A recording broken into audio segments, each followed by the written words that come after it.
So, just giving a brief context to this technical session where we are talking about navigating civil society landscape in India.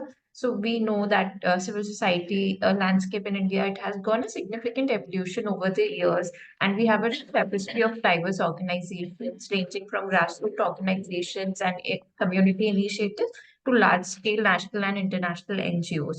And these actors, they play a pivotal role in advocating for social change and ensuring accountability to the affected and vulnerable population in India. And in the recent years, we have been seeing a notable shift along with the evolving regulatory frameworks. And there are challenges such as funding constraints, regulatory complexities, and also socio-political pressures that continue to shape and impact the landscape. And it also underscores the need to have a continued dialogue, adaptation, and resilience within this vibrant civil society landscape in India. So, for this next session, we have different speakers who will be talking about different aspects on how we can navigate through these evolution and challenges. So we have Mr. Tushar Kantidas, who's Senior Program Manager and Disaster Risk Manager for Disaster Risk Management in Plan India. He'll be talking about the challenges and opportunities for civil societies in India for greater collaboration and impact. So with that, I invite Tushar sir to take the discussions forward. Good afternoon, everyone. Am I audible? Yes, sir. Good afternoon, everyone. So before I start, let me extend my sincere thanks to Prusti sir, Sinha sir, Mr. Binod Kumar, and other speakers.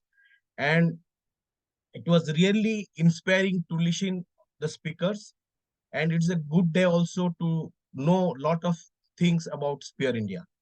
And I congratulate all these Sphere India members, including its family members like Plan India also for this auspicious day and the milestone that the Sphere India has achieved. Because I've been associated with Sphere, and I think so, we're back to 2011 when I was working in Bihar. So I have seen those struggling days, the difficult days. It was not a easy work for Sphere India, but really lot of applause to Grant for his leadership and other team members. Now they have been successfully able to bridge the knowledge gap, and also the acceptance level of Sphere has increased enormous among with the civil society organizations and also at the government level. So my sincere appreciations to each and everyone, and especially Vikrant and the entire team. So the topic that has been given to me, I think so it has been discussed by all the speakers. If you just analyze the essence of all the speakers, it covers all the elements, but I'll be touching only a few things. As Sinha sir already told, the context is changing. So with the changing in the context, the civil society organizations, they are also evolving. If you see, there's a paradigm shift has happened, starting from the relief, from the pre-independent era to the social welfare, then to the development, and now projecting the civil society organization the big player. So lot of paradigm shift has taken place, and I think so we have been complimented. This civil society is complementing the efforts of the government, which was well appreciated during time of COVID. It was appreciated by the Prime Minister. It was also appreciated by uh, Niti Aayog and also the Supreme Court. And everybody knows how the civil society organization came forward and complemented effort, and with the support of that, the greatest health tragedy was overcome, and we could able to stand with the people. Now, doing all those things, there are a lot of challenges now has come in front of these civil society organizations to carry on their own work and the functions. The number one that I feel that, as you told just recently, is the financial sustainability. So each and every organizations that try to have good amount of funding so that enables them to do their functions, to do the programming effectively at the community.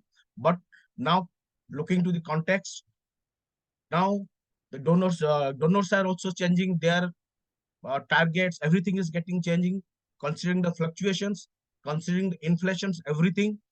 and considering the competitions in the market for the grants and other things. So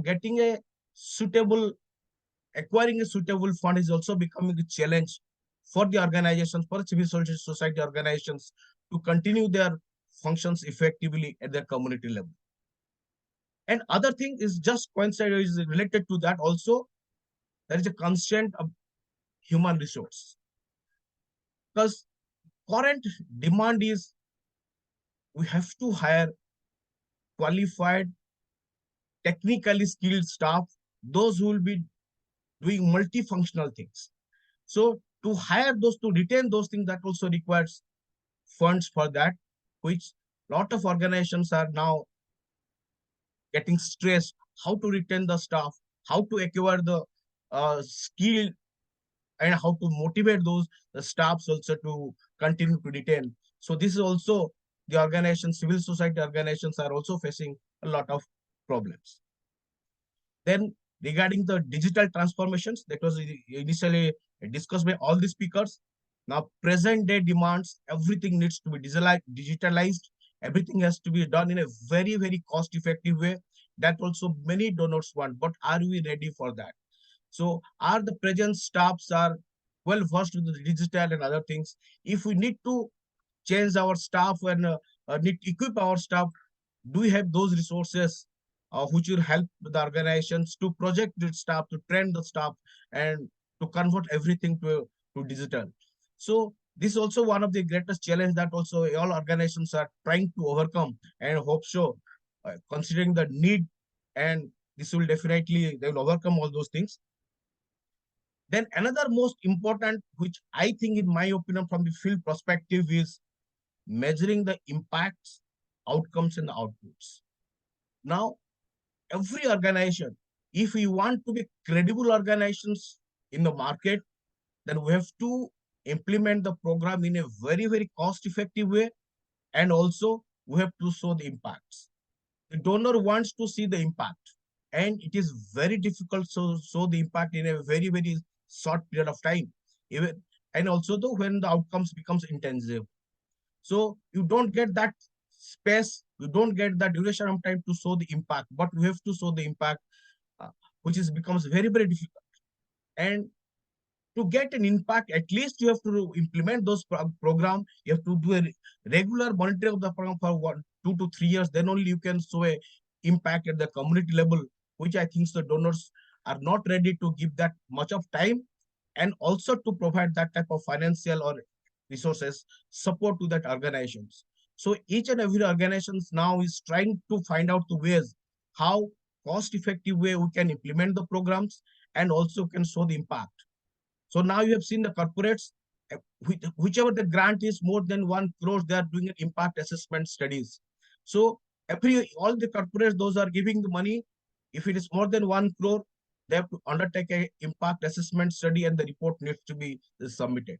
So this also has become a greatest challenge to show the impact within a short span of the short term projects and other things. Now, another most important thing which Krushi sir also talked about it is the compliance to new rules and regulations. Now, after the amendment of the FCRA, new FCRA, so we have to follow all the rules and regulations of the government. We have to comply, FCRA compliance, tax compliance, all those things.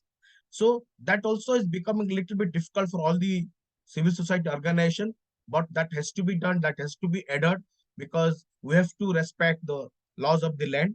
So if you see, there are a lot of challenges. If you, these are just few things that I touched, because there is no time also.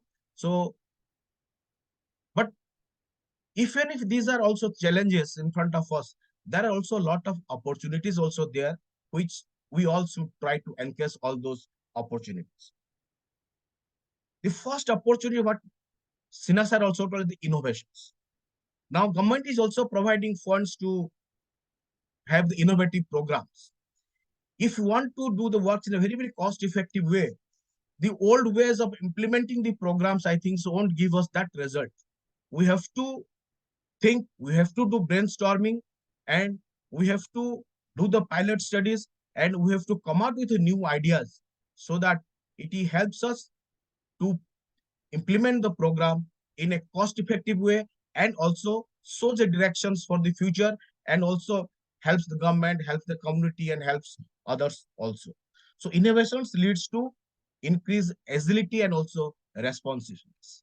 So innovations is a, I can tell you, is a one of the great opportunity, I think so, and which we should try, we should do the brainstorming and try to gather the new ideas and take up the new pilot projects, put it in the do it, test it in the field, and even if we are a failure, those things becomes a lessons learned for us and also for the other organization also. The second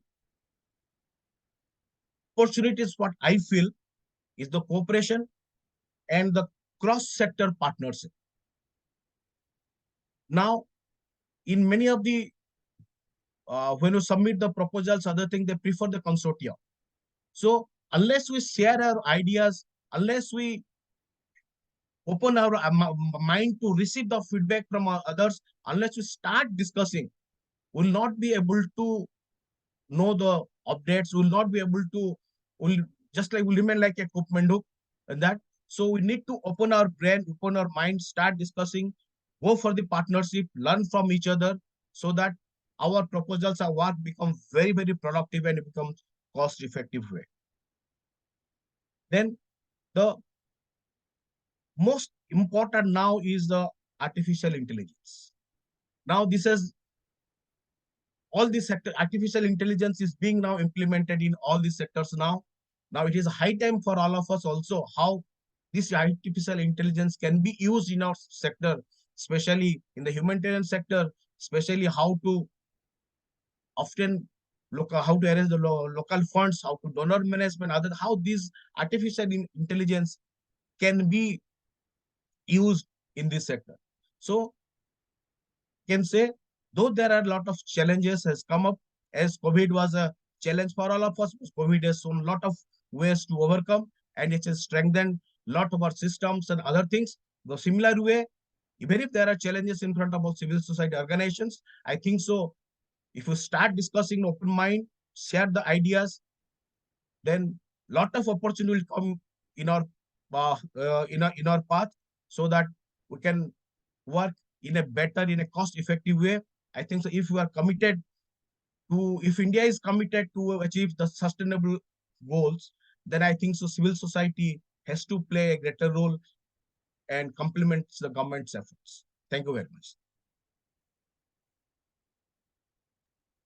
Thank you so much, Tushar sir, for elaborating on the challenges that different civil society organizations in India are facing, and also highlighting the opportunities that can be leveraged.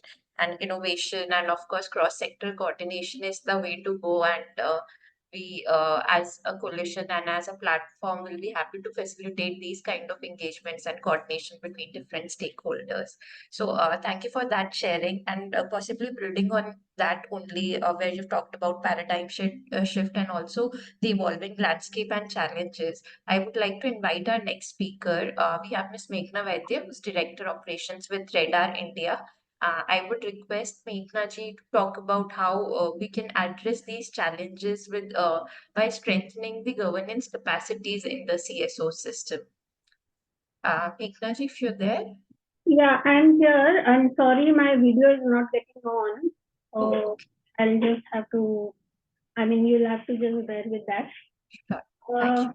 Yeah, so firstly, I would like to again take this opportunity to congratulate Steer India on completing 21 years as a network of all the humanitarian actors which are working in the sector.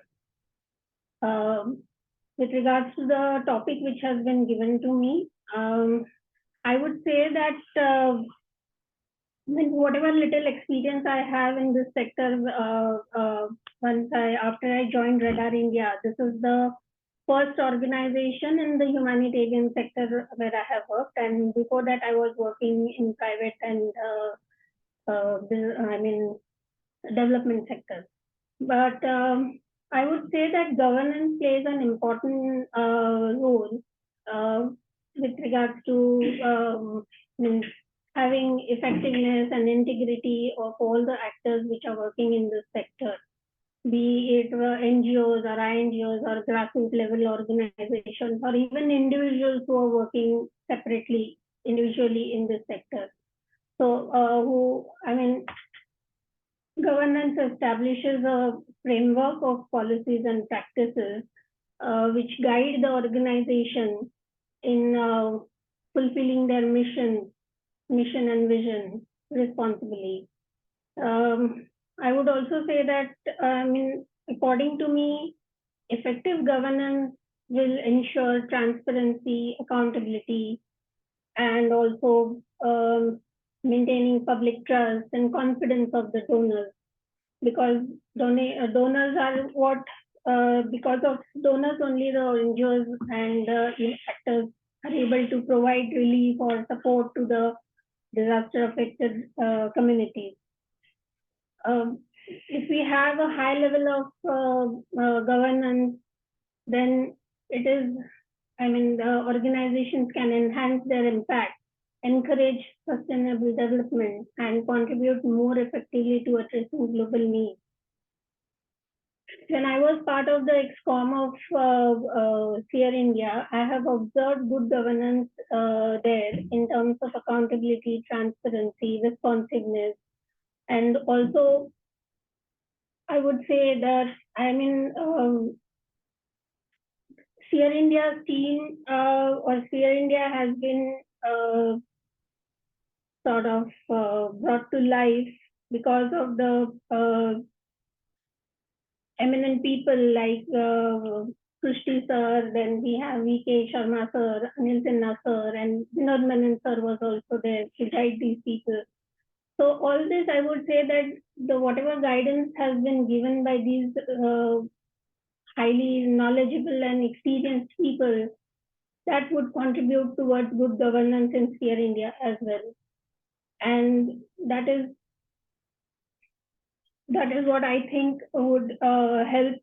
Having good governance will help NGOs in operating and in this changed scenario of humanitarian sector where we have issues with reference to receiving foreign funding and all, and we have to depend on the local resources and all. So this will definitely help in contributing and also working together with all the actors in this sector. This is what I have a little knowledge of practically experiencing, but whatever I have gained the knowledge while working with Radar and SEER India and other organizations also. So this is what I think my views are, and I would like to stop here. And thanks Vikrant and team for inviting me as a speaker, where all these eminent people are there, and I am a very small person compared to this all knowledgeable and well experienced people in this sector. So I would like to stop here. Thank you very much. Thank you, Meghna, for sharing those insights. I think in the past we've talked about doing best practices of technical interventions or programs. I think governance is also one area that we can look at as a network. How we can create some sort of documentation or a guidance documentation of best practices or good practices that can be taken up by different organizations at state or local level. So that is something we can definitely explore going forward. So thank you for sharing your insights on that. And with that, I would like to invite our next speaker. We have Ms. Devadrita Singh Gupta, who's Manager Advocacy at Save the Children or Bal Raksha Bharat. So Devadrita will be talking about role of CSOs in advocating for policy change and influencing decision-making processes while promoting accountability in governance structure.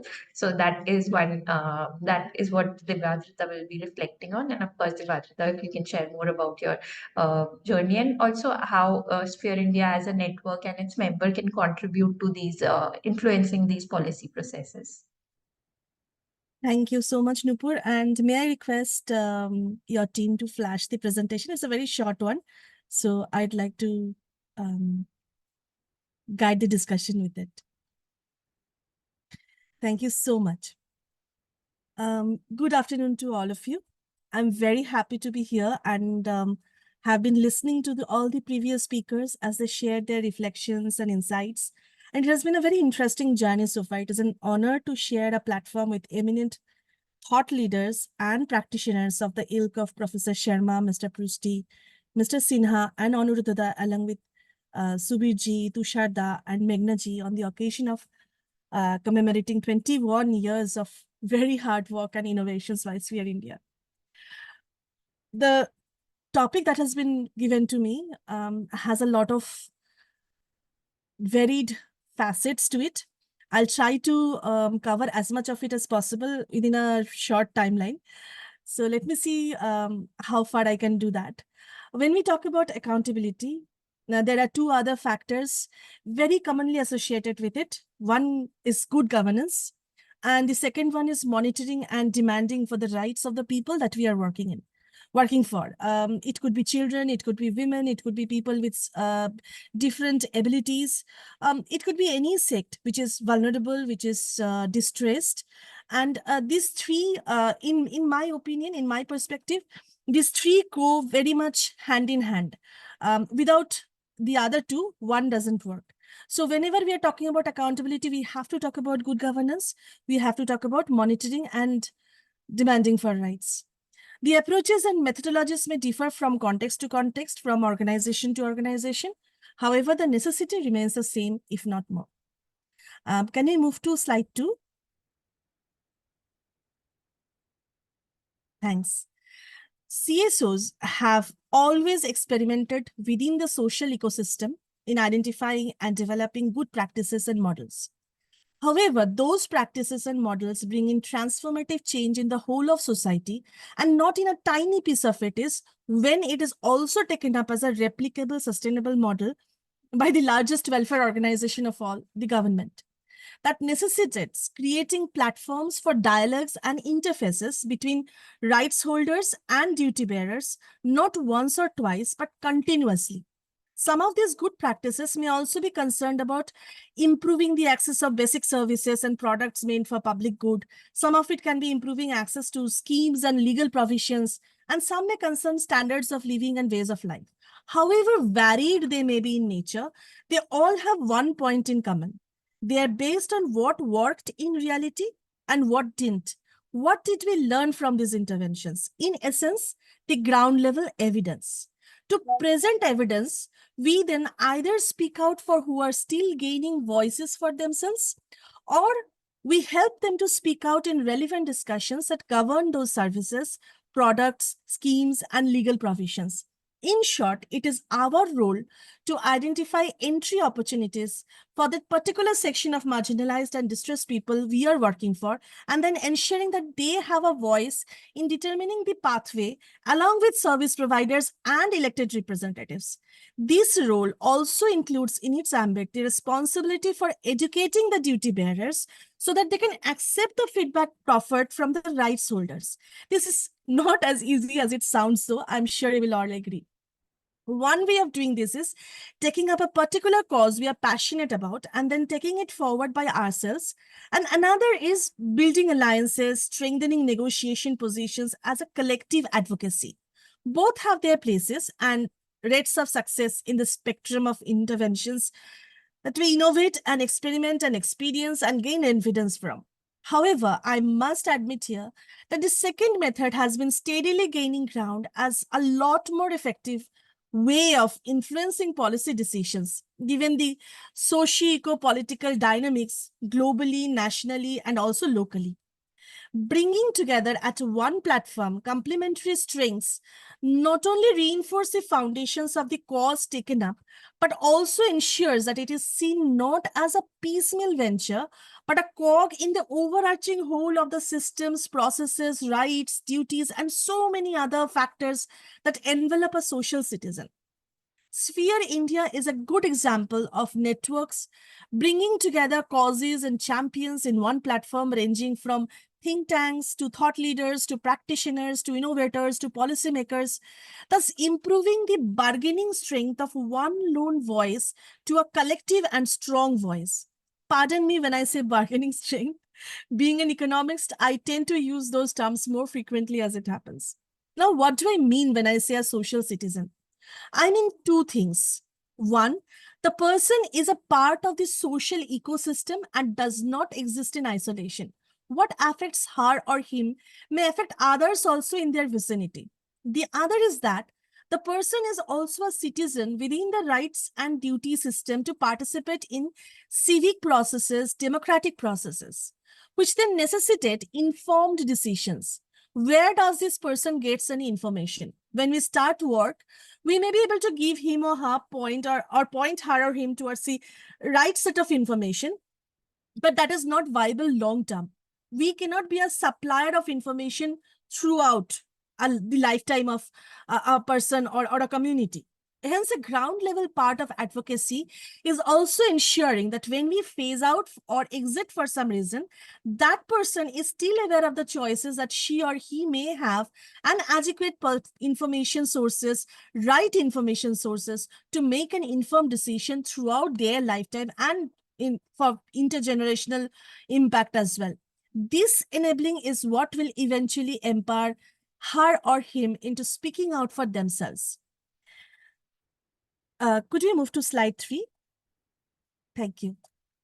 Humanitarian advocacy is one arena where there is a lot of speaking out for others. As in a crisis situation, it is very difficult to continue struggling on the one hand on several fronts simultaneously, like for clothing, for shelter, for household materials, for fooding, for addressing special needs, and at the same time, look out for whatever rights and duties that I am missing out on, and who is not consulting me, or what are the schemes I have not taken advantage of, or so on and so forth.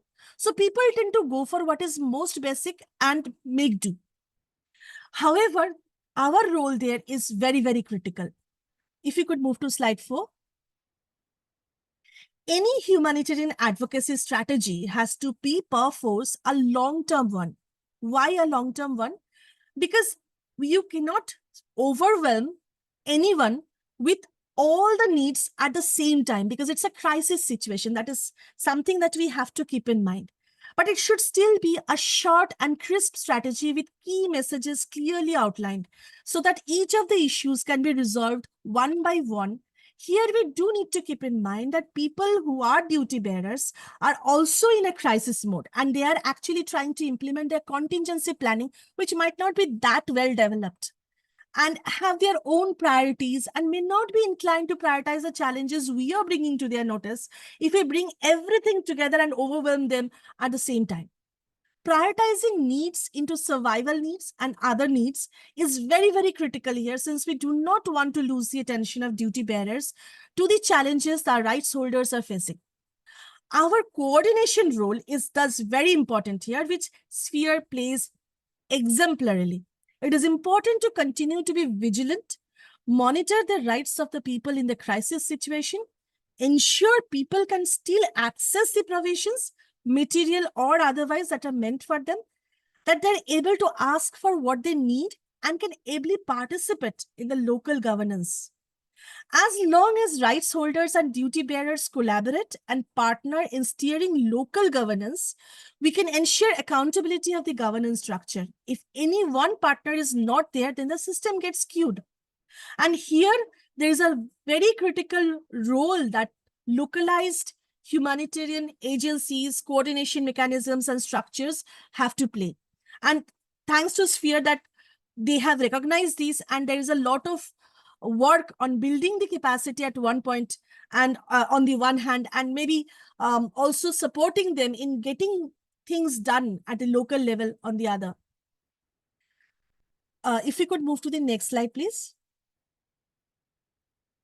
In influencing policy, one lesson that many of us have learned, sometimes the easy way and sometimes the very hard way, is that it is important to understand not only the policy framework, but also who among the policymakers is championing it in the legislative assemblies, and thus define the entry points for the cause that the people need to be spotlighted. A review of public expenditure process especially is also very useful in framing the right questions. instead of going for a straight up 3% or 4% allocations, for example, a specific percentage of GDP has to be allocated for this particular subject, it is sometimes more important to ask, what was the percentage of expenditure on stated objectives from the allocated funds, where the bottlenecks are lying, and how we can come together to resolve those bottlenecks to ensure the allocation reaches the last mile for whom it is intended. Our roles may initially be a lot about making invisibles visible. We can move on to the next slide, please. But in the later phase, it is about creating a sustainable interface between rights holders and duty bearers. An enabling role that puts us possibly in a more background position that can slowly be phased out as necessary, as the people we are working for become more confident in taking up their own agenda. However, one point then still remain. What about the networks and alliances and coming together of CSOs? Well, that will still be there. Again, taking up a background position, a supporting role, you could say, in ensuring that the people's collective continues to have a voice and participate in civic processes as a rational citizen. You see, as I see it, there will be issues. There have always been challenges and issues and concerns, some of which gets resolved, some of which gets carried over, and then new issues, new challenges, new concerns emerge. So there will always be issues and challenges and concerns, and we will continue to play a supporting role so that people can take up their own role as rational citizens. One of the economists we studied in college and in university as well, Max Weber, he explained that rational thinking, reasoning logically, will then replace the dependence on ongoing social mores and customs. And just because it has always been done in this way, that has to be done in this way only, that dependence will be replaced by rational thinking, by informed thinking, and will form the basis of finding out for people what is best for themselves and doing it. I'm sure there are scores of examples available with you and your organizations on what I just said. My reflections are based on my experience and my perspective. I do have stories from all over the country that I have learned from to reach these premises. It is important to share and exchange and learn in order to mature in our own roles as well and be more effective as individual people, as individual organizations, as a collective of organizations like Sphere is. Because if we mature in our roles, if we continue to learn, our organizations will grow in the same way, and Sphere as a whole, which is a collective of all these organizations, all these thought processes, all these practices, good practices, will also continue to grow and be more effective in the future. I'll be happy to discuss further with you here if time permits and otherwise as well. But thank you. I will stop here and thank you for this opportunity. Thank you, Sphere India team. Thank you so much, Dipalrita. I think this whole presentation has been very informative, and we will work with you on how we can take the learnings or even this presentation to a wider audience, how we can kind of amplify these, because I think it's a very informative session with a good strategy that can be adopted by organizations at different levels as well as a network. And since we've stretched way over time, we have had a drop in participation, but we'll work with you on how we can further amplify in taking this presentation to other stakeholders as well. So thank you so much for that sharing. And I apologize to everyone. I'm sure we're keeping you from lunch. We've gone way beyond timeline, but we don't want to end it before opening this platform for your sharing any reflection, any questions or insights you would want to share with us. So may I request everyone if you can maybe switch on your videos and any messages or any questions that you may have. We can take that now.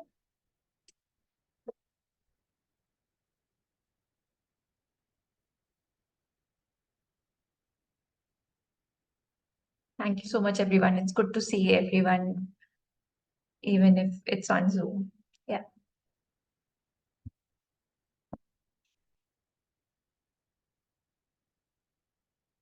Thanks, Carolyn. Any questions or any insights anyone would like to share before we close today?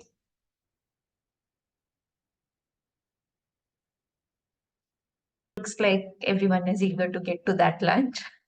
But thank you so much for all of the resource persons, speakers, and our network members and partners who were able to join us today for this celebration of or commemoration of a journey. And while we'll be documenting the discussions today and sharing it with everyone for any more reflections or insights you may want to add to that in terms of defining or strategizing our way forward. So we're looking forward to all of that processes, and we'll also circulate some snippets from this event to the wider network for further amplifying the strategy and visioning going forward. So with that, I would like to once again thanks Devadruta Subir ji, Anirudh sir, Shri Anil Kumar Gupta, Anil Kumar Sinha ji, Professor Vinod, and Prushti sir for your contribution to this journey and to Sphere India Network. And we're looking forward to your support going forward, including Anirudh sir for your guidance, your mentorship, and also coordination and collaboration with you and your respective organizations in the journey moving forward. So thank you so much for joining us today and being part of our journey. Thank you. Thank you. Thank you. You're most welcome. Yeah.